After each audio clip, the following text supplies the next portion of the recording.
നമ്മുടെ നാട്ടിൽ കുറച്ച് പ്രതിസന്ധിയിലായിട്ടുള്ള കുടിവെള്ള പ്രശ്നം, അതോടൊപ്പം തന്നെ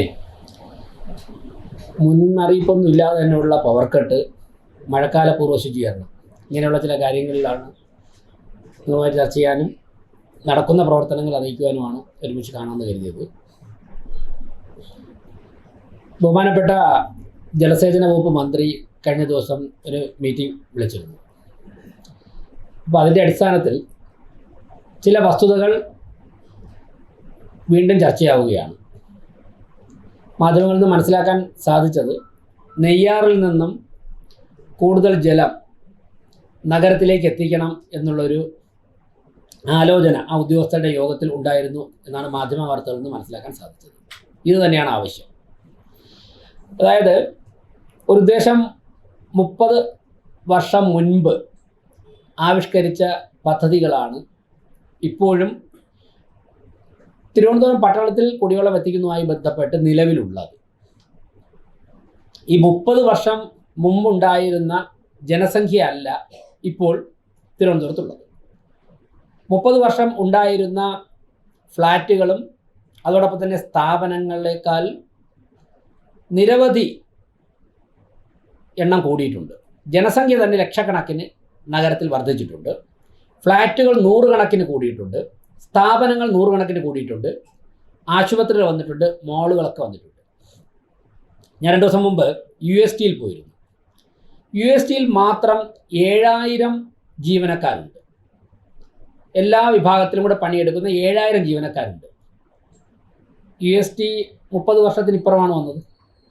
അതുപോലുള്ള ചെറുതും വലുതുമായിട്ടുള്ള ഏകദേശം 800 IT സ്ഥാപനങ്ങൾ തിരുവനന്തപുരം പട്ടണത്തിൽ മാത്രമുണ്ട്. ചെറുതും വലുതുമായിട്ടുള്ളത്. ഈ ഇത്രയും പേരിൽ നല്ലൊരു ശതമാനവും പട്ടണത്തിന് പുറത്തുനിന്ന് വന്ന് ജീവിക്കുന്നവരാണ്. അപ്പോൾ അവരുടെയൊക്കെ തന്നെ പലരുടെയും കുടുംബാംഗങ്ങൾ ഉൾപ്പെടെ ലക്ഷക്കണക്കിന് ജനസംഖ്യ വർദ്ധിച്ചിട്ടുണ്ട്. എന്നാൽ 30 വർഷം മുൻപുണ്ടായിരുന്ന ജനസംഖ്യയുടെ കണക്കിനിട്ട പൈപ്പിലൂടെയാണ് ഇപ്പോഴും വെള്ളം വരുന്നത്. വേനൽ വരുമ്പോഴേക്കും, വേനൽ കടുക്കുമ്പോൾ പലപ്പോഴും അരുവിക്കരയിലെ ജലസംഭരണികൾ വറ്റാറുണ്ട്. അപ്പോൾ അതിന് നമ്മളൊരു ദീർഘവീക്ഷണത്തോടെ ഒരു ഓൾട്ടർനേറ്റീവ് കണ്ടെത്തിയാൽ മാത്രമേ വരും കാലങ്ങളിൽ നമുക്ക് ഈ പ്രശ്നത്തെ നേരിടാൻ സാധിക്കൂ. അതിൻ്റെ അടിസ്ഥാനത്തിൽ ഈ ഭരണസമിതി വന്ന് ആദ്യത്തെ നാളുകളിൽ വാട്ടർ അതോറിറ്റിയുടെ ഉദ്യോഗസ്ഥന്മാരുമായിട്ട് നടത്തിയ ചർച്ചയുടെ അടിസ്ഥാനത്തിൽ തന്നെ വിവരം ബോധ്യപ്പെടുകയും നെയ്യാറിൽ നിന്നുൾപ്പെടെ വെള്ളം കൊണ്ടുവരേണ്ട ആവശ്യകത ചൂണ്ടിക്കാട്ടുകയും ചെയ്തിട്ടുണ്ട്. അപ്പോൾ അങ്ങനെയുള്ള പദ്ധതികൾ ആവിഷ്കരിച്ചാൽ മാത്രമേ ഭാവിയിലെങ്കിലും ഈ പ്രശ്നത്തിന് നമുക്ക് പരിഹാരം കണ്ടെത്താൻ സാധിക്കുകയുള്ളൂ എന്നുള്ളതാണ് വസ്തുത. ഈ വസ്തുത വളരെ ഗൗരവത്തോടെ സംസ്ഥാന സർക്കാരും അതോടൊപ്പം തന്നെ കേന്ദ്ര സർക്കാരിൻ്റെ മന്ത്രാലയങ്ങളുമായി ബന്ധപ്പെട്ട് ഗൗരവമായി ചർച്ച ചെയ്യുകയും ഇതിൽ നഗരഭരണത്തിന് നേതൃത്വം കൊടുക്കുന്ന ഭരണസമിതി എന്നുള്ള നിലയ്ക്ക് കോർപ്പറേഷൻ്റെ എല്ലാവിധത്തിലുള്ള ഇടപെടലുകളും സഹകരണവും ഉണ്ടാവുകയും ചെയ്യും. അങ്ങനെ ആണ് നമ്മൾ ഈ പ്രശ്നത്തെ അഡ്രസ്സ് ചെയ്യേണ്ടതെന്നാണ് ഞങ്ങൾക്ക് സൂചിപ്പിക്കാനുള്ളത്. സ്വാഭാവികമായും ജലവിതരണത്തിൽ കോർപ്പറേഷൻ്റേതായ ഇടപെടലുകൾ നടത്തുവാനുള്ള ഉത്തരവാദിത്വമുണ്ട്. മാധ്യമപ്രവർത്തകർ പരിശോധിച്ചാൽ അറിയാം, നാളിതുവരെ ഇല്ലാത്ത തരത്തിലുള്ള ഒരു ഇടപെടലാണ് ഈ പ്രശ്നം മുൻകൂട്ടി കണ്ടുകൊണ്ട് തന്നെ കോർപ്പറേഷൻ്റെ ഈ ഭരണസമിതി ചെയ്തിട്ടുള്ളത്. ഇത്രത്തോളം ടാങ്കറുകൾ സൗജന്യമായി കുടിവെള്ളവുമായി നഗരത്തിൻ്റെ തലങ്ങും വിലങ്ങും ഓടുന്ന കാഴ്ച നാളിതുവരെ കണ്ടിട്ടില്ല. 100 കൗൺസിലർമാരോട് ആരോട് നിങ്ങൾ അന്വേഷിച്ചാലും അറിയാം, 24 മണിക്കൂറും പ്രവർത്തിക്കുന്ന വാർ റൂം സജ്ജമായിട്ടുണ്ട്. ഒരുപക്ഷെ ടാങ്കറിൻ്റെ എന്തെങ്കിലും വേറെ ഏതെങ്കിലും റൂട്ടിൽ പോയിരിക്കുകയാണെങ്കിൽ അരമണിക്കൂറോ 1 മണിക്കൂറോ ഒക്കെ താമസിക്കാറുണ്ട്. പക്ഷേ കൗൺസിലർമാർ വിളിച്ചാൽ ആ എത്തിക്കേണ്ട സ്ഥലത്ത്, അല്ലെങ്കിൽ റെസിഡൻസ് അസോസിയേഷൻ്റെ ഭാരവാഹികൾ വിളിച്ചാൽ, അല്ലെങ്കിൽ ആ ഓരോ പ്രദേശത്തുമുള്ള ഉത്തരവാദിത്തപ്പെട്ടവർ വിളിച്ചാൽ എത്രയും പെട്ടെന്ന് തന്നെ ടാങ്കറിൽ സൗജന്യമായി വെള്ളം എത്തിക്കുവാനുള്ള സംവിധാനം ഞങ്ങൾ ചെയ്തിട്ടുണ്ട്. മുൻപ് ഇന്ന് ഞാനൊരു പത്രത്തിൽ കണ്ടു, വലിയ ടാങ്കുകൾ പല സ്ഥലത്തും വയ്ക്കുമായിരുന്നു എന്ന് വാർത്ത കണ്ടു. ടാങ്കുകൾ വെച്ചാൽ അവിടെ പോയി എടുത്തുകൊണ്ട് പോകാൻ വേണ്ടി വീണ്ടും സംവിധാനം വേണം. അതുകൊണ്ട് ഞങ്ങൾ ചെയ്തത് ചെറിയ ടാങ്കറുകൾ, ഈ ടാങ്കുകൾ വയ്ക്കുന്നതിന് പകരം 20,000 ലിറ്ററിൻ്റെ ടാങ്കറുകൾ ഓരോ പ്രധാനപ്പെട്ട ജംഗ്ഷനിലും ഇട്ടിട്ട് 2,000 ലിറ്ററിൻ്റെയും 5,000 ലിറ്ററിൻ്റെയും ചെറിയ ചെറിയ ടാങ്കറുകൾ ഇടറോഡുകളിൽ ഓടുന്ന സംവിധാനമാണ് ചെയ്തിരിക്കുന്നത്.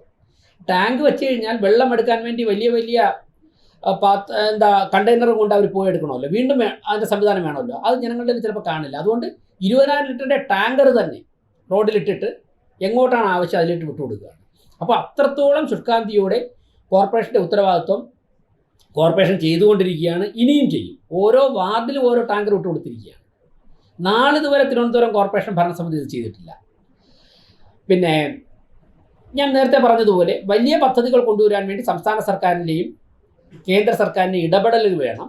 അതിന് കോർപ്പറേഷൻ്റെ ഉത്തരവാദിത്വം ആ ഭാഗത്തും നിർവഹിക്കും. പ്രത്യേകിച്ചും BJP കേന്ദ്ര സർക്കാരിൻ്റെ ഭരണത്തിന് നേതൃത്വം കൊടുക്കുമ്പോൾ ഞങ്ങൾക്ക് കൂടുതൽ ഇടപെടലുകൾ നടത്തുവാൻ സാധിക്കും. അത് തിരുവനന്തപുരത്തിന് വേണ്ടി ഞങ്ങൾ പരമാവധി പ്രയോജനപ്പെടുത്തും. ഇന്നലെ ബഹുമാനപ്പെട്ട മന്ത്രി പറഞ്ഞത് കോർപ്പറേഷൻ്റെ ഉത്തരവാദിത്തമാണെന്ന് പറഞ്ഞു. ഞങ്ങളുടെ ഉത്തരവാദിത്തം ഞങ്ങൾ ഏറ്റെടുക്കുന്നു. അദ്ദേഹത്തിൻ്റെ ജോലിയും കൂടി ഭാഗമാണ് ഇതെന്നു കൂടിയുള്ള വസ്തുത ഒരിക്കൽ കൂടി ഓർമ്മപ്പെടും. ഇപ്പോൾ കേരളത്തിലെ ഏകദേശം 1000 പഞ്ചായത്തും മുനിസിപ്പാലിറ്റിയും കോർപ്പറേഷനും ഒക്കെ അവരുടെ മാത്രം ഉത്തരവാദിത്വം ആണ് എന്നുള്ള നിലപാടിലേക്ക് പോകരുത്. കോർപ്പറേഷൻ്റെ ഉത്തരവാദിത്വം കോർപ്പറേഷൻ ചെയ്യുകയാണ്. പക്ഷേ പൈപ്പിലൂടെ വെള്ളം കൊണ്ടുവരിക എന്നുള്ളതിന് സംസ്ഥാന സർക്കാരിൻ്റെ സഹകരണ ഇടപെടൽ ആവശ്യമാണ്.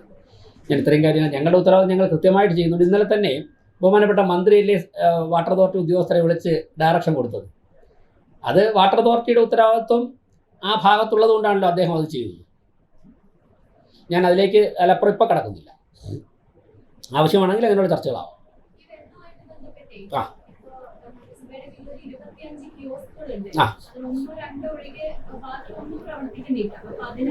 പറയാം, ഞാൻ അത് നോട്ട് ചെയ്തിട്ടുണ്ട്. കിയോസ്കുകളിലേക്ക് വരാം. അടുത്ത നോട്ട് ചെയ്തിരിക്കുന്ന പോയിന്റ് അത് തന്നെയാണ്. ഇപ്പോൾ കിയോസ്കുകളുണ്ട്. ഈ കിയോസ്കുകളെ കുറിച്ച് നമ്മൾ പറയുമ്പോഴേക്കും ഞങ്ങൾ ആദ്യ ആഴ്ചയിൽ തന്നെ കിയോസ്കുകളെ കുറിച്ച് പരിശോധന നടത്തി. എഞ്ചിനീയറിംഗ് വിദഗ്ധരെ കൊണ്ടുവന്ന് ഈ കിയോസ്കുകൾ മുഴുവൻ പരിശോധിച്ചു. ഈ കിയോസ്കുകൾ പ്രവർത്തിക്കുന്നതിനുള്ള എസ്റ്റിമേറ്റും എടുത്തു. എസ്റ്റിമേറ്റ് തുക പറഞ്ഞാൽ നിങ്ങൾ ഞെട്ടിപ്പോവും. ഞാനതിവിടെ പറയുന്നില്ല. ഈ കിയോസ്കുകൾ പ്രവർത്തനം ആരംഭിച്ച് 2-3 മാസങ്ങൾ കഴിഞ്ഞപ്പോൾ തന്നെ ഈ കിയോസ്കുകൾ പ്രവർത്തനരഹിതമായി. അതോടൊപ്പം തന്നെയാണ് ലക്ഷക്കണക്കിന് രൂപ മുടക്കി പണി കഴിപ്പിച്ച ഈ ടോയ്ലറ്റുകളും പ്രവർത്തനരഹിതമായി. ഈ ടോയ്ലറ്റുകളും കിയോസ്കുകളും പ്രവർത്തിപ്പിക്കുവാൻ വേണ്ടിയുള്ള വളരെ വലിയൊരു പരിശ്രമം ഡിസംബർ 26-ാം തീയതി ഭരണസമിതി ചുമതലയിൽ വന്നു. ജനുവരി ആദ്യത്തെ ആഴ്ചയിൽ തന്നെ എഞ്ചിനീയറിംഗ് വിദഗ്ധരെ എത്തിച്ചു, പരിശോധിച്ചു, അതിൻ്റെ എസ്റ്റിമേറ്റും എടുത്തതാണ്. അതിനുശേഷം കൗൺസിൽ അക്കാര്യം വയ്ക്കുന്ന ചർച്ചകളായപ്പോഴേക്കുമാണ് മാർച്ച് പകുതിയോടുകൂടി തെരഞ്ഞെടുപ്പ് പ്രഖ്യാപിച്ചത്. സ്വാഭാവികമായിട്ടും ഞങ്ങൾക്ക് കോഡ് ഓഫ് കോണ്ടാക്റ്റ് പിൻവലിച്ചതിന് ശേഷം മാത്രമേ അത്തരത്തിലുള്ള തീരുമാനങ്ങൾ എടുക്കുവാനുള്ള സാഹചര്യമുള്ളൂ. അതുകൊണ്ട് ഞങ്ങൾ ആ തീരുമാനങ്ങളിലേക്ക് പോകാതെ പെൻഡിങ് വച്ചിരിക്കുകയാണ്. നിയമപരമായ തടസ്സമുണ്ട്. എന്നാൽ ഒരു കാര്യം മനസ്സിലാക്കേണ്ടത്, ഈ കിയോസ്കുകൾ എത്ര വർഷം മുമ്പാണ് പണി കഴിപ്പിച്ചത്? അത് മാസങ്ങൾക്ക് മുമ്പ് തകരാറിലായി.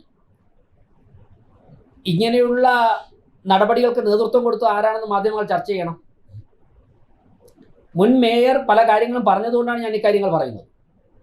അങ്ങനെയുള്ള ചർച്ചകളിലേക്ക് ഈ ഭരണസമിതിക്ക് പോകാൻ താല്പര്യമില്ലാത്തത് കൊണ്ടാണ് നിങ്ങളൊക്കെ ചോദിക്കുന്നത് വരെ അക്കാര്യങ്ങളിൽ പറയാതിരുന്നത്. സ്വാഭാവികമായിട്ട് മാധ്യമങ്ങൾ ചോദിക്കുമ്പോൾ നിങ്ങൾ പറയേണ്ടി വരും.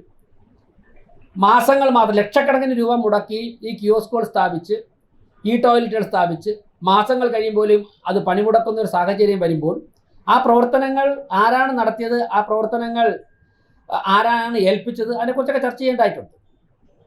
ഈ സ്മാർട്ട് സിറ്റിയുടെ പേരിൽ നടത്തിയ 1000 കോടി രൂപ നഗരത്തിൽ ചെലവഴിക്കുമ്പോൾ ആ സ്മാർട്ട് സിറ്റിയുടെ പേരിൽ പണി കഴിപ്പിച്ച പല റോഡിൽ ഇപ്പോഴും വെള്ളം കെട്ടുന്നുണ്ട്, ഇല്ലേ? സ്മാർട്ട് സിറ്റി റോഡുകളിൽ പലതിലും ഇപ്പോഴും വെള്ളം കെട്ടുന്നതിൻ്റെ കാരണം അത് നടത്തിയ എഞ്ചിനീയറിംഗ് വിദഗ്ധരോട് ചോദിക്കേണ്ടതായിട്ടുണ്ട്. ബില്ലൊപ്പിട്ട് വാങ്ങിക്കൊണ്ട് പോയാൽ മാത്രം പോരല്ലോ, അത് നിശ്ചിത കാലത്തേക്ക് ഒരു ഉത്തരവാദിത്വം പറയണമല്ലോ. അപ്പോൾ കൂടുതൽ ചർച്ചയുമായി മുൻ മേയറും മന്ത്രിയുമൊക്കെ വരികയാണെന്നുണ്ടെങ്കിൽ നമുക്ക് വിശദമായ ചർച്ചകളും പരിശോധനയും കാര്യങ്ങളിലാകാം. എന്തായാലും കിയോസ്കുകളുടെയും ഈ ടോയ്ലറ്റുകളുടെയും കാര്യത്തിൽ ഞങ്ങളതിൻ്റെ ഡീറ്റെയിൽ റിപ്പോർട്ട് എടുത്തിട്ടുണ്ട്. കോഡ് ഓഫ് കോണ്ടാക്റ്റ് മാറുന്നതോടുകൂടി അടുത്ത ഘട്ടം എന്താണ് അക്കാര്യങ്ങൾ ചെയ്യാൻ പറ്റുന്നത് പരിശോധിക്കും.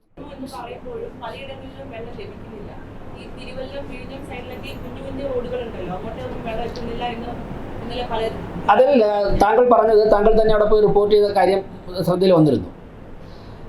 ഇപ്പോൾ 2 പ്രശ്നമുള്ളത്, ഇങ്ങനെ ശ്രദ്ധയിൽപ്പെടുത്തുന്ന സ്ഥലങ്ങളിൽ, ഇപ്പോൾ പൈപ്പിലൂടെ വെള്ളം കിട്ടുന്ന സ്കൂട്ടർ പോകുന്ന സ്ഥലങ്ങളിലും അതോടൊപ്പം തന്നെ ഫ്ലാറ്റിൻ്റെ മുകളിലത്തെ നിലയിലും നമുക്ക് വെള്ളം എത്തിക്കാനുള്ള പരിമിതിയുണ്ട്. അത് പൈപ്പിലൂടെ എത്തിയാൽ സാധിക്കുകയുള്ളൂ. ആ മാധ്യമപ്രവർത്തകർ പറഞ്ഞ സ്ഥലത്ത് ഓട്ടോ പോകുന്ന സ്ഥലമാണ്. അവിടെ അങ്ങനെ ചർച്ച വന്ന സമയത്ത് തന്നെ ചെറിയ പിക്കപ്പ് ഓട്ടോ, അതിൽ ഏറ്റവും ചെറിയ ടാങ്ക് എടുത്ത് അതിൽ കയറ്റി വെച്ച് അങ്ങനെ കൊണ്ടുപോകുന്ന ടെമ്പററി സംവിധാനവും അറേഞ്ച് ചെയ്യാനുള്ള വ്യവസ്ഥ ചെയ്തിട്ടുണ്ട്. അക്കാര്യങ്ങൾ നടക്കുന്നുണ്ട്. എവിടെയെങ്കിലും അങ്ങനെ ഉണ്ടെങ്കിൽ ഇനിയും ഇടപെടുവാനുള്ള ഹെൽത്ത് സൂപ്പർവൈസർമാരെയും ഹെൽത്ത് ഇൻസ്പെക്ടർമാരെയും ചുമതലപ്പെടുത്തിയിട്ടുണ്ട്. അവർക്കൊക്കെ തന്നെ അതിനാവശ്യമായുള്ള മറ്റു കാര്യങ്ങൾ ചെയ്തു കൊടുക്കും. അതായത് ഈ ഇടറോഡുകളിലൊക്കെ പൈപ്പിലൂടെ എത്തിയാൽ മാത്രമേ പ്രശ്നം പൂർണ്ണമായിട്ട് പരിഹരിക്കപ്പെടൂ. ടാങ്കിനും ഒക്കെ പോകാനുള്ള പരിമിതിയുള്ള നമുക്കറിയാം, ചെറിയ റോഡുകളിലൊക്കെ. മറ്റൊരു പ്രശ്നം ഞങ്ങൾ ഫേസ് ചെയ്യുന്നത് ഈ പല കരാറുകളും കൊടുത്തിരിക്കുന്നത് 10 വർഷത്തേക്കാണ്. ഇപ്പോൾ ലൈറ്റ് അണഞ്ഞാൽ അതിനെ പ്രകാശിപ്പിക്കുന്നവർക്ക് കരാർ കൊടുത്തിരിക്കുന്നത് 10 വർഷത്തേക്കാണ്. 10 വർഷത്തേക്ക് പല കരാറുകളും കൊടുത്തിരിക്കുമ്പോൾ ഉണ്ടാകുന്ന പ്രായോഗിക ബുദ്ധിമുട്ട്, സാങ്കേതികവിദ്യ ഇപ്പോൾ ഓരോ കാലം കഴിയുമ്പോഴും മാറുകയാണ്. 6 മാസം 1 വർഷം കഴിയുമ്പോൾ മാറുകയാണ്. അപ്പോൾ പുതിയ സാങ്കേതിക വിദ്യകളിൽ ഇൻട്രൊഡ്യൂസ് ചെയ്യാനായിട്ടുള്ള പരിമിതി നമുക്കുണ്ടാവും. ഇന്നലെ ചില എഞ്ചിനീയർമാർ ബന്ധപ്പെട്ടത് നമുക്ക് പോസ്റ്റിൽ കയറാതെ തന്നെ ഒരു എക്യുപ്മെൻ്റ് ഉപയോഗിച്ചുകൊണ്ട് താഴെ നിന്നുകൊണ്ട് ബൾബ് മാറ്റാം, ഇലക്ട്രിക് പോസ്റ്റിലെ ബൾബ് മാറാം. അതിൽ ഉള്ള അഡ്വാൻറ്റേജ് ഒന്ന്, KSEBയുടെ ലൈൻ ഓഫ് ചെയ്യേണ്ട കാര്യമില്ല. ഈ എക്യുപ്മെൻ്റ് തന്നെ മുകളിൽ പോയി ഫ്യൂസായ ബൾബ് ഊരി വരികയും ആ സമയം പുതിയ ബൾബ് കൊടുത്താൽ അത് തന്നെ നേരെ പോയി ഘടിപ്പിച്ചിട്ട് വരും. അതൊരു മോട്ടോർ വർക്ക് ചെയ്താൽ മതി. ആ സാങ്കേതികവിദ്യ ഇന്നലെ കാണിച്ചു. അപ്പോൾ 10 വർഷത്തേക്ക് ഒരു കരാർ കൊടുത്തിരിക്കുമ്പോഴേക്കും ആ സാങ്കേതികവിദ്യയിൽ ഇൻഡക്റ്റ് ചെയ്യാനുള്ള പരിമിതിയുണ്ട്. കുറേ നിയമ തടസ്സങ്ങളുണ്ടാവും, സാമ്പത്തിക കാര്യങ്ങളിലുള്ള ചർച്ചകൾ ആവശ്യമാണ്. അപ്പോൾ അങ്ങനെ 10 വർഷത്തേക്കും 15 വർഷത്തേക്കൊക്കെ കരാർ കൊടുത്തിരിക്കുമ്പോൾ ഉണ്ടാകുന്ന ചില പ്രായോഗിക ബുദ്ധിമുട്ടുകൾ ഈ ഭരണസമിതി അഭിമുഖീകരിക്കുന്നുണ്ട്. ലീഗൽ ഒപ്പീനിയൻ പലരും തേടിയിട്ടുണ്ട്. കാരണം നാളെ ഹൈക്കോടതിയും കേസൊക്കെ ആയിക്കഴിഞ്ഞാൽ കാര്യങ്ങളൊക്കെ നീണ്ടുപോകും. ഇങ്ങനെയുള്ള കുറച്ച് പ്രതിസന്ധികളുടെ ഇടയിലൂടെയാണ് കടന്നു പോകുന്നത്. വനിതാ കൗൺസിലർമാരൊക്കെ ആയിട്ട് ബന്ധപ്പെട്ടാൽ അറിയാം, LDFൻ്റെയും UDFൻ്റെയും BJPയുടെയും ഉൾപ്പെടെ സ്വതന്ത്രം ഉൾപ്പെടെയുള്ള കൗൺസിലർമാരൊക്കെ രാത്രി 12 മണി 1 മണിക്കും ഒക്കെ ആൾക്കാർക്ക് ഈ വെള്ളം കിട്ടുന്ന സമയത്ത് എത്തിച്ചുകൊണ്ടിരിക്കുകയാണ്.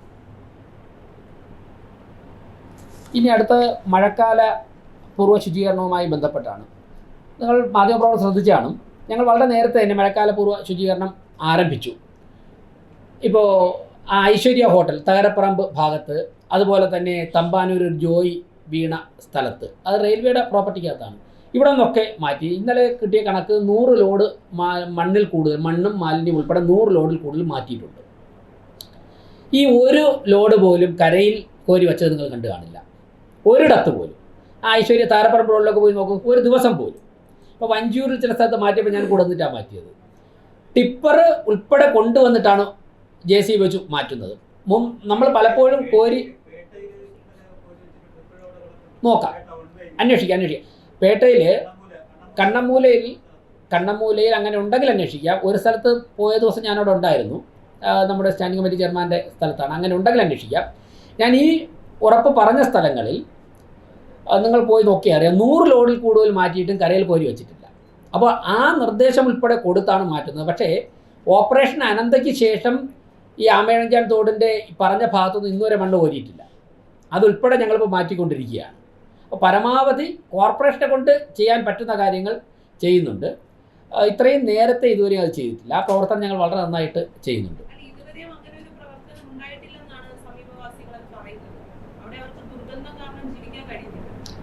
അല്ല, ഞാൻ പറഞ്ഞത് മഴക്കാല പൂർവ്വ ശുചീകരണത്തിൻ്റെ ആ പ്രവർത്തനത്തിൻ്റെ ഭാഗമായിട്ട് മാറ്റിക്കൊണ്ടിരിക്കുന്ന കാര്യമാണ് ഞാൻ പറഞ്ഞത്.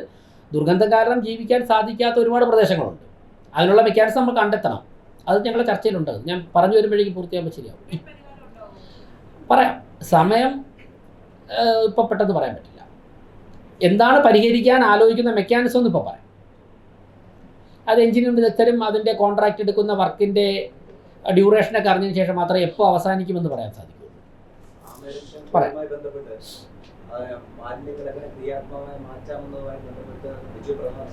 ഞാൻ അതിലേക്കാണ് വരുന്നത്. ഇപ്പോൾ അദ്ദേഹം പറഞ്ഞതുകൊണ്ട് പറയാം. അത് ഡോക്ടർ ബിജു പ്രഭാകർ അദ്ദേഹം ഇന്നലെ ഒരു മാധ്യമത്തിലൂടെ ഡിസ്ക്ലോസ് ചെയ്ത കാര്യമായതുകൊണ്ട് ഞാനിപ്പോൾ പറയാം. അല്ലെങ്കിൽ നടക്കുന്ന എല്ലാ ചർച്ചയും നമ്മൾ പറയേണ്ട സ്റ്റേജ് എത്തിയിട്ടില്ല. ഞങ്ങൾ ഈ ഭരണസമിതി വന്നപ്പോൾ തന്നെ നിങ്ങളോടൊക്കെ പറഞ്ഞിരുന്നു, കുറച്ച് രാഷ്ട്രീയ നേതാക്കന്മാരും ഉദ്യോഗസ്ഥരും മാത്രം ഇരുന്ന് നഗരത്തിൻ്റെ കാര്യം ചർച്ച ചെയ്ത് തീരുമാനമെടുക്കുന്ന ശൈലിയിൽ നിന്നും ചെറിയ വ്യത്യാസം വരുത്തിക്കൊണ്ട് ഞങ്ങൾ ഇതിനുള്ള സാഹചര്യം ഒരുക്കുകയും തിരുവനന്തപുരത്തെ സ്നേഹിക്കുന്ന, തിരുവനന്തപുരത്തിൻ്റെ പ്രശ്നങ്ങൾ പഠിച്ചിട്ടുള്ള, അതിന് പരിഹാരം അറിയാവുന്ന വിദഗ്ധരുമായി കൂടി കൂടുതൽ കൂടിയാലോചനകൾ നടത്തി നഗരഭരണം നടത്തണമെന്നാണ് ഞങ്ങൾ ആഗ്രഹിക്കുന്നത്.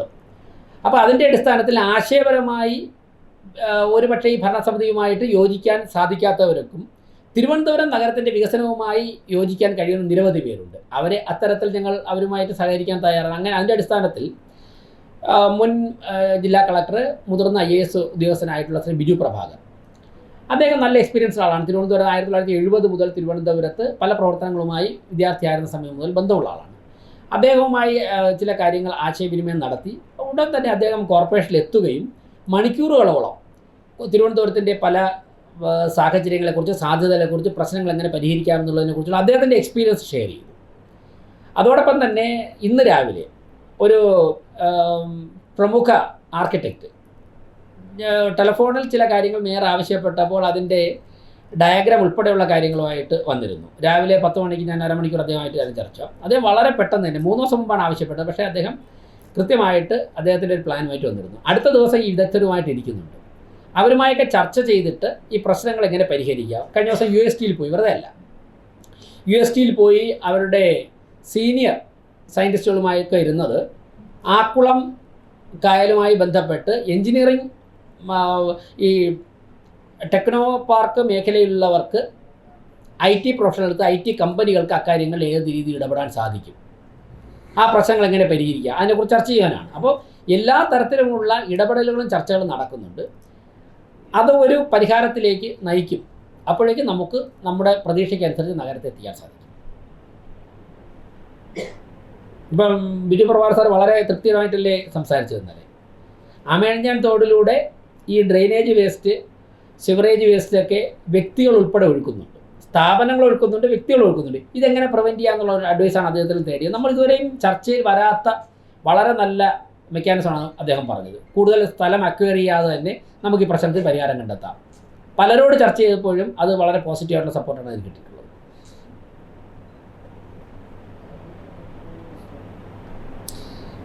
ഈ കുടിവെള്ള പ്രശ്നം വന്നപ്പോഴേ ഞാൻ നേരത്തെ പറഞ്ഞത് വാട്ടർ അതോറിറ്റി ഉദ്യോഗസ്ഥന്മാരുടെ കഴിഞ്ഞ ദിവസം ബഹുമാനപ്പെട്ട മുൻ മേയർ ശ്രീ പ്രശാന്ത് പറഞ്ഞിരുന്നു, KSEBയുടെയും വാട്ടർ അതോറിറ്റിയുടെയും ഉദ്യോഗസ്ഥരുമായിട്ട് സംയോജിപ്പിച്ച് ഒക്കെ ചെയ്യണമെന്നൊക്കെ. അദ്ദേഹം പറയുന്നതൊക്കെ കേൾക്കാൻ നല്ല രസമാണ്. അങ്ങനെ തന്നെയാണ് ചെയ്തത്. ആദ്യ ദിവസങ്ങളിൽ തന്നെ വാട്ടർ അതോറിറ്റിയുടെ ഉദ്യോഗസ്ഥന്മാരുടെ 4 തവണ മീറ്റിംഗ് വിളിച്ചു.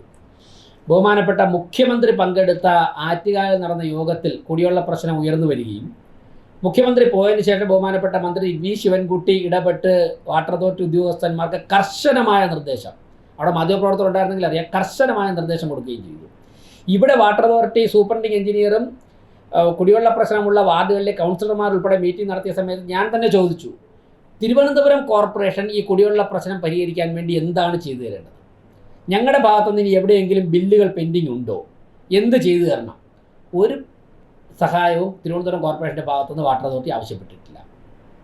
ആ കുളത്തൂർ കഴക്കൂട്ടം മേഖലയിൽ ചില സ്ഥലങ്ങളിൽ ബൂസ്റ്റർ പമ്പ് വെച്ച് കഴിഞ്ഞാൽ ഈ പ്രശ്നത്തിന് കുറച്ച് പരിഹാരമാകുമെന്ന് ഒരു എഞ്ചിനീയർ പറയുകയും അസിസ്റ്റൻറ്റ് എഞ്ചിനീയർ പറയുകയും ആ ബൂസ്റ്റർ പമ്പിൻ്റെ എക്സ്പെൻസ് കോർപ്പറേഷൻ വഹിക്കാമെന്ന് ഞങ്ങൾ പറയുകയും ചെയ്തതാണ്. 2 തവണ ആവശ്യപ്പെട്ടിട്ട് അതിൻ്റെ എസ്റ്റിമേറ്റ് എടുത്തത്. ഞാൻ കുറ്റപ്പെടുത്തലല്ല, ഇക്കാര്യത്തിൽ ഉദ്യോഗസ്ഥരെ കൂട്ടിയോജിപ്പിച്ച് ചെയ്യാൻ പറ്റുന്ന എല്ലാ കാര്യങ്ങളും ചെയ്തിട്ടുണ്ട്. പല ഉദ്യോഗസ്ഥരും വ്യക്തിപരമായ സംഭാഷണങ്ങൾ പറയുന്നത് വെള്ളമില്ല അരുവിക്കരയിൽ നിന്ന്. ഇപ്പോൾ ലീക്കേജും കൂടെ ആകുമ്പോഴേക്കും, വേനലും കൂടെ ആകുമ്പോഴേക്കും വെള്ളം എത്തുന്നില്ല. ഇതാണ് പ്രശ്നം. അതോടൊപ്പം തന്നെ 18 മാസമായി വാട്ടർ അതോറിറ്റിക്ക് വർക്ക് ചെയ്ത കരാറുകാർക്ക് പണം കൊടുക്കാനുണ്ട്. നിങ്ങൾ അന്വേഷിച്ച് നോക്ക്. 18 മാസമായി കരാറുകാർക്ക് സംസ്ഥാന സർക്കാർ പണം കൊടുത്തിട്ടില്ല. കൊടുക്കാത്തത് കൊണ്ട് തന്നെ തകരാറ് വന്നാൽ അവർ ഓടിയൊന്നും പണിയുന്നില്ല. ഈ പ്രശ്നങ്ങളുണ്ട്. ഇത് മുൻ മേയർ അഡ്രസ്സ് ചെയ്തിട്ടില്ലല്ലോ. അതുകൊണ്ടാണല്ലോ അവർ വന്നിട്ട് തകരാറുകൾ പരിഹരിക്കാത്തത്. അതുകൊണ്ടല്ലേ ലീക്കേജ് കൂടുന്നത്.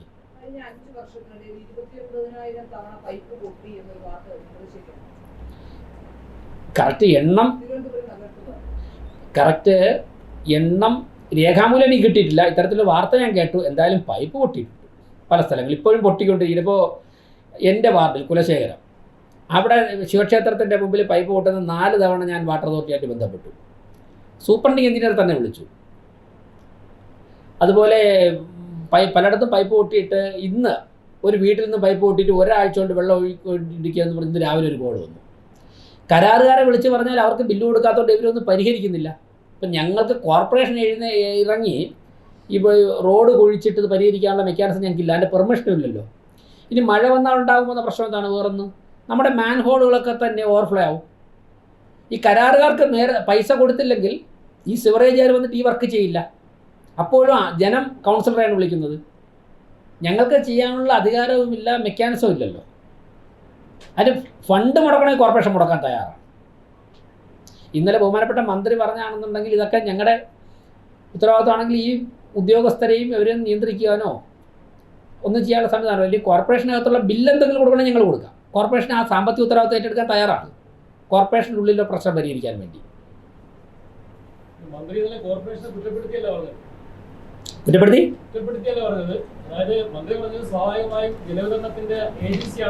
വിതരണത്തിന്റെ ഞാൻ അതാ സമ്മതിച്ചത്. മന്ത്രി പറഞ്ഞ 100% അങ്ങ് അദ്ദേഹം പറഞ്ഞൊരു ഉത്തരവാദിത്തം ഞങ്ങൾ ഏറ്റെടുത്ത് കഴിഞ്ഞു.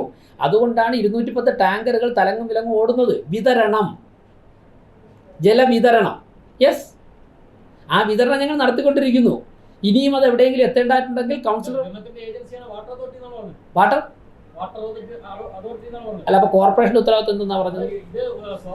ഏതെങ്കിലും അടിയന്തരമായ സാഹചര്യങ്ങളിൽ പൈപ്പ് കൊടുക്കുക, മറ്റേതെങ്കിലും വെള്ളം എത്താതായി കഴിഞ്ഞാൽ അതിന് പകരം സംവിധാനം എടുക്കേണ്ട ഒരു ചുമതല കോർപ്പറേഷൻ. അതെ, അതാണ് ചെയ്തുകൊണ്ടിരിക്കുന്നത്.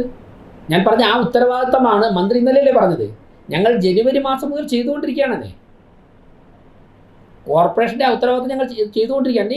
അങ്ങനെ ചെയ്യുമ്പോൾ ഏകദേശം ഒരു 3 ലക്ഷം വീടുകളുള്ള തിരുവനന്തപുരം പട്ടണത്തിൽ നേരത്തെ പറഞ്ഞതുപോലുള്ള ഇടറോഡുകളിൽ ടാങ്കർ കയറാത്ത ഇടറോഡുകൾ എവിടെയെങ്കിലും ഉണ്ടെങ്കിൽ അവിടെ റെസിഡൻസ് അസോസിയേഷൻ, സാമുദായിക സംഘടനകൾ, കൗൺസിലർമാരുടെ സഹായത്തോടു കൂടി എത്തിച്ചു കൊടുക്കുന്നുണ്ട്, ബക്കറ്റിൽ പോലും.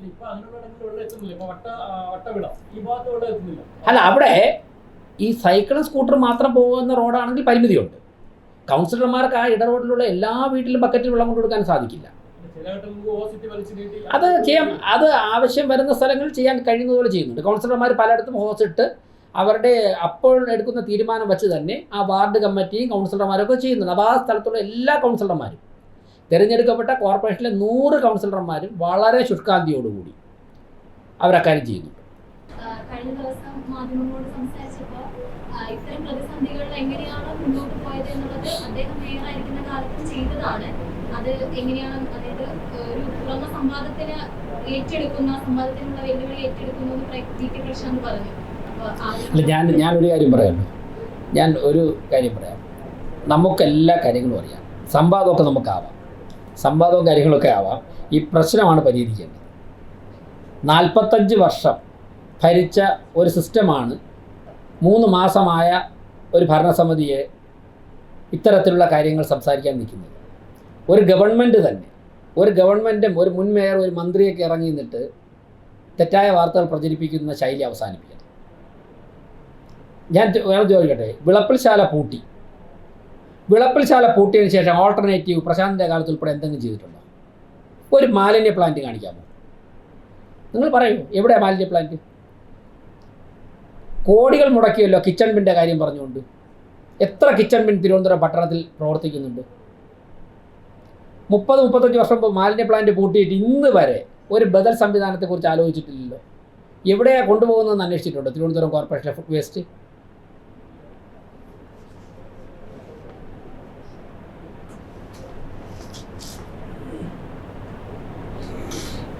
പിന്നെ അദ്ദേഹം പറഞ്ഞു ആറ്റുകാൽ ക്ലീനിങ് പാളിയത്. എവിടെയാണ് പാളിയത്? അങ്ങനെയാണെങ്കിൽ ബഹുമാനപ്പെട്ട മന്ത്രി പിറ്റേ ദിവസം രാവിലെ എന്തിനാണ് പറഞ്ഞത് കോർപ്പറേഷൻ ചെയ്യേണ്ട കാര്യങ്ങൾ ഉത്തരവാദിത്തത്തോടെ ചെയ്തു എന്ന്? അത് പറഞ്ഞതിന് ശേഷം വാർത്തകൾ വന്നപ്പോഴാണ് മനസ്സിലായത് അങ്ങനെ കോർപ്പറേഷനെ പിന്തുണച്ച് കഴിഞ്ഞാൽ ഭരണസമിതിക്ക് ജനങ്ങളുടെ ഇടയിൽ സ്വീകാര്യത കൂടുമെന്ന്. അതുകൊണ്ടാണല്ലോ പിറ്റേ ദിവസം ക്യാമറയും കൊണ്ടിറങ്ങിയത്. സംസ്കൃത കോളേജിൽ മാലിന്യം മാറ്റാൻ വേണ്ടി ചെന്ന വാഹനങ്ങളെ അവിടുത്തെ വിദ്യാർത്ഥി സംഘടനാ പ്രവർത്തകർ അതിനകത്ത് നിന്നും പറഞ്ഞ് പുറത്തുവിട്ടു. ഇവിടെ വാഹനം കോർപ്പറേഷൻ ഇടാൻ പാടില്ല, ഇവിടുത്തെ മാലിന്യം മാറ്റണ്ട എന്നുള്ള നിലപാടെടുത്തു സംസ്ഥാനം ഭരിക്കുന്ന ഒരു പാർട്ടിയുടെ വിദ്യാർത്ഥി സംഘടന. ഇങ്ങനെ രാഷ്ട്രീയമായ വിരോധം വെച്ചുകൊണ്ട് ഇങ്ങനെ പെരുമാറാമോ? ഇവിടുത്തെ ഹെൽത്ത് ഇൻസ്പെക്ടർ റിപ്പോർട്ട് ചെയ്ത കാര്യമാണ് ഇപ്പം ഞാൻ പറയുന്നത്. സംസ്കൃത കോളേജിൽ കോർപ്പറേഷൻ്റെ വാഹനം ഇട്ടാൽ ടയർ കുത്തി കീറുമെന്ന് പറഞ്ഞു. ഒരു മന്ത്രിയും ഒരു മുൻ മേയറും ഇങ്ങനെയാണ് ആളുകളെ പഠിപ്പിക്കേണ്ടത്. എന്നിട്ട് പിറ്റേ ദിവസം ആക്ടിംഗ് സെക്രട്ടറി അവിടെ പോയിട്ട് ആ മാലിന്യം വാരിയിട്ടാണ് പറയുന്നത് കോർപ്പറേഷൻ ചെയ്തില്ല. ഒരു വാഹനത്തെ കത്തിക്കുമെന്നും ടയർ കുത്തിക്കീറുമെന്നും പറഞ്ഞ് ഭീഷണിപ്പെടുത്തി വിട്ടിട്ട് അവിടെ മാലിന്യം ഇടിയിപ്പിച്ച് അതിനെ പോയി മാറ്റുന്നു. ഈ സംസ്കാരം അവസാനിപ്പിക്കണം. പിന്നെ ഇന്ത്യയിൽ ഏറ്റവും കൂടുതൽ കോർപ്പറേഷനും മുനിസിപ്പാലിറ്റിക്കോ ഭരണത്തിന് നേതൃത്വം കൊടുക്കുന്ന പാർട്ടിയാണ് BJP. അതുകൊണ്ട് ഭരണം ഏത് തരത്തിൽ നടത്തണമെന്ന് ഞങ്ങൾക്ക് ഉത്തമ വിശ്വാസമുണ്ട്. കൃത്യമായിട്ടുള്ള അഡ്വൈസ് തരുന്ന ആളുണ്ട്. ഞാൻ ഈ പ്രശ്നങ്ങൾ ഇവിടെ തിരുവനന്തപുരത്ത് കുറച്ച് പ്രശ്നങ്ങളുണ്ട്. ഈ പ്രശ്നങ്ങൾ മുഴുവൻ പ്രശ്നവും പരിഹരിക്കും. അത് കൃത്യമായിട്ടുള്ള പ്ലാനുണ്ട്. പുതിയ ഗവൺമെൻറ് വന്നതിന് ശേഷം കുടിവെള്ള പ്രശ്നം എങ്ങനെ നമുക്ക് ശാശ്വത പരിഹാരം ഉണ്ടാക്കും. ഞങ്ങൾ പരിഹരിച്ചിട്ട് പോകുന്ന പ്രശ്നം ശാശ്വതമായിട്ടായിരിക്കും. ഇതുപോലെ തൊട്ട് വെച്ചിട്ടൊന്നും പോകില്ല. തിരുവനന്തപുരത്ത് 6 മാസം ഒരു വർഷത്തിൽ കുടിവെള്ള പ്രശ്നമുണ്ട്. ഡിസംബർ അവസാനം ആരംഭിച്ച് ഡിസംബർ, ജനുവരി, ഫെബ്രുവരി, മാർച്ച്, ഏപ്രിൽ, മെയ് 3 മാസം വെള്ളക്കെട്ടാണ്. 6, 3, 9 മാസം നമ്മുടെ ഭരണസമിതിയുടെ എനർജിയുടെ നല്ലൊരു ശതമാനവും ചിലവാകുന്നത് ഈ വെള്ളപ്പൊക്കവും കുടിവെള്ളമില്ലായ്മയുടെയും പുറകിലാണ്. ഇത് ശാശ്വതമായി നമുക്ക് എങ്ങനെ പരിഹരിക്കും? ജനങ്ങളുടെ മുഴുവനും ഊർജ്ജവും ചെലവഴിക്കുന്നത് ഈ ടെൻഷനിലാണ്. ഇത് പരിഹരിക്കുവാൻ വേണ്ടി സംസ്ഥാന സർക്കാരും കേന്ദ്ര സർക്കാരും പ്രാദേശിക ഭരണകൂടവും ഒരുമിച്ച് നിൽക്കണം. പുതിയ ഗവൺമെൻറ് അധികാരത്തിൽ വന്നതിന് ശേഷം കേന്ദ്ര ഗവൺമെൻറ്റുമായി സംസാരിച്ച് വിദഗ്ധരുടെ ഉപദേശം തേടി ഇക്കാര്യങ്ങൾ രണ്ടും പരിഹരിക്കാൻ വേണ്ടി എന്ത് ചെയ്യണം എന്ന് ഉള്ള ചർച്ചകൾക്കും പ്രവർത്തനങ്ങൾക്കും കോർപ്പറേഷൻ ഭരണസമിതി മുൻകൈ എടുക്കും. ഈ പ്രശ്നം കൃത്യമായിട്ട് അഡ്രസ് ചെയ്യും.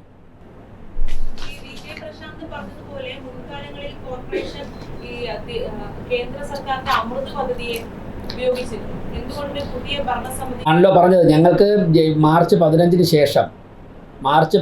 ശേഷം മെയ് 6 വരെയുള്ള ഞങ്ങൾക്ക് പരിമിതിയുണ്ട്. മാർച്ച് 15-നും മെയ് 6-നും ഇടയ്ക്ക് ഇത്തരത്തിലുള്ള കരാറുകൾ ഏർപ്പെടാനോ കേന്ദ്ര സർക്കാരുമായി ചർച്ച ചെയ്ത് തീരുമാനങ്ങൾ എടുത്ത് പുറത്തു വിടുവാനോ പരിമിതിയുണ്ട്. പ്രശാന്ത് പറയുന്നത് 45 വർഷത്തെ ഭരണസമിതിയുടെ ചരിത്രമാണല്ലോ. നമുക്ക് ആർക്കും അറിയാമല്ലോ. അമൃത് പദ്ധതി ഞാൻ പറഞ്ഞത് ആ പ്ലാന്റ് അവിടെ രണ്ടാമത്തെ പ്ലാന്റ് വന്ന് അദ്ദേഹത്തിൻ്റെ 4 വർഷത്തെ ഭരണസമിതിയുടെ സമയത്തല്ലേ. ഇനി ആ പ്ലാന്റ് അവിടെ വന്നെങ്കിൽ ഇന്നെന്ത് വീണ്ടും പ്രശ്നം നിലനിൽക്കുന്നു? അത് വിജയകരമായിരുന്നെങ്കിൽ ഇന്നും ആ പ്രശ്നം ഉണ്ടാവാൻ പാടില്ലല്ലോ. അതിനെന്താ അദ്ദേഹം ഉത്തരം പറയാത്തത്? ഞാനത് പറയട്ടെ സുഹൃത്തെ. അദ്ദേഹത്തിൻ്റെ പ്ലാന്റിൻ്റെ അങ്ങനെയാണെങ്കിൽ വേനൽക്കാലം വരുന്നതിനും അറ്റകുറ്റ പണികൾ നടത്തണമെന്നുള്ള ബോധമില്ലാത്തവരാണ് എഞ്ചിനീയർമാർ. പ്രശാന്തിൻ്റെ സമയത്ത് അദ്ദേഹം പറഞ്ഞത് പദ്ധതി വിജയമായിരുന്നുവെങ്കിൽ, അദ്ദേഹത്തിൻ്റെ സമയത്ത് കോടികൾ ചെലവഴിച്ച് നടപ്പിലാക്കിയ കിച്ചൺ ബിൻ വിജയമായിരുന്നുവെങ്കിൽ ഇന്ന് ഈ ഫുഡ് വേസ്റ്റ് കൊണ്ടുവന്ന് ഓടയിൽ തള്ളുമോ? അപ്പോൾ ചോദിച്ചാൽ ഒരുപാട് കാര്യങ്ങൾ അങ്ങോട്ട് ചോദിക്കാണ്ട്. പിന്നെ അങ്ങനെയുള്ള ചർച്ചകളിലേക്ക് പോയി നമ്മുടെ വാല്യുബിളായിട്ട് സമയം അതിനുവേണ്ടി മാറ്റി വയ്ക്കേണ്ട എന്ന് കരുതിയിട്ടാണ് ഞാൻ അതിലേക്കൊന്നും പോകാത്തത്.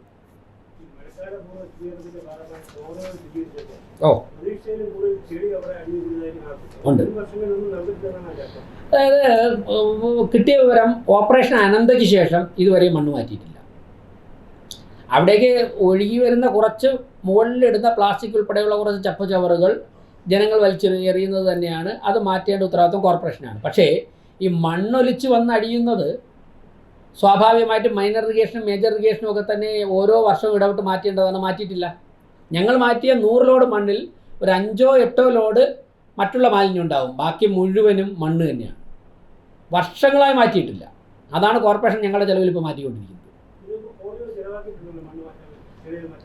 അതൊക്കെ അന്വേഷിക്കണം മാധ്യമപ്രവർത്തകർ. ഇതൊക്കെ എവിടെയാണ് മാറ്റിയത്, ആരാണ് മാറ്റിയത്, ഇത് ഒക്കെ അന്വേഷിക്കണം. ഞാനിപ്പോൾ ഒരു മേയറായിരുന്നു കൊണ്ട് അക്കാര്യങ്ങളിലേക്ക് നിങ്ങൾ തന്നെ അന്വേഷിച്ച് പറഞ്ഞാൽ മതി.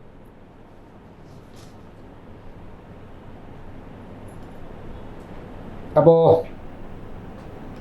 ഇത്രയും കാര്യങ്ങളാണ് പ്രധാനമായിട്ട് പറയാനുള്ളത്. പിന്നെ മറ്റൊന്ന് ഇപ്പോൾ പറഞ്ഞു കൊടുത്താൽ കൂടെ പറയാം. നമ്മുടെ ഒരു സ്ലോട്ടർ ഹൗസ് കുന്നുവഴിയിലുണ്ട്.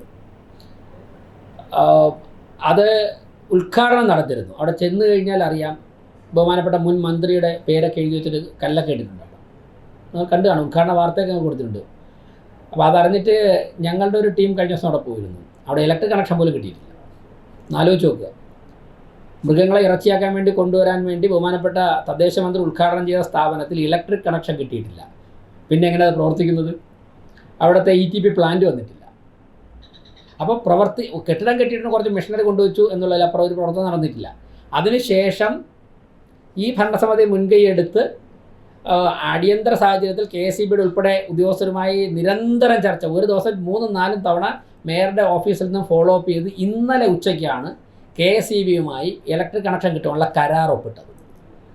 ഡെപ്പോസിറ്റ് വെച്ച് ഇന്നലെ ഉച്ചയ്ക്കാണ് കോർപ്പറേഷൻ സെക്രട്ടറിയും KSEBയുമായുള്ള കരാർ ഒപ്പുവെച്ചത്. ഇനി നടപ്പിലാക്കുന്ന കമ്പനി കെല്ലുമായിട്ട് ഉള്ള ചില പണികൾ പൂർത്തിയാക്കാനുണ്ട്. അതുകൂടി കഴിഞ്ഞാൽ മാത്രമേ ആ പ്ലാന്റ് ഓപ്പൺ ചെയ്യാൻ സാധിക്കുകയുള്ളൂ. ഇങ്ങനെയാണ് സ്മാർട്ട് സിറ്റിയുടെ ഞാൻ പറഞ്ഞ ഇവിടെ മുഴുവനും മൾട്ടി ലെവൽ കാർ പാർക്കിംഗ് കേന്ദ്രങ്ങൾ എല്ലാം സ്ഥാപിച്ച് കോൺട്രാക്റ്റും കൊടുത്തെല്ലാം ചെയ്തിട്ടുണ്ട്. പലതിൻ്റെയും പണി 60% പോലും ആയിട്ടില്ല.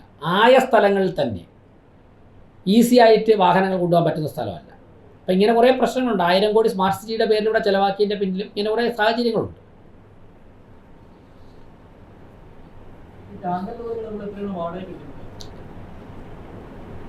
വാടകയ്ക്കെടുത്തത് ഓരോ ആവശ്യം വരുന്നതാണ്. ചില ദിവസം ഡിമാൻഡ് കൂടുമ്പോൾ കൂടുതൽ എടുക്കേണ്ടി വരും, ചില ദിവസങ്ങളിൽ അത്രത്തോളം വേണ്ടി വരില്ല.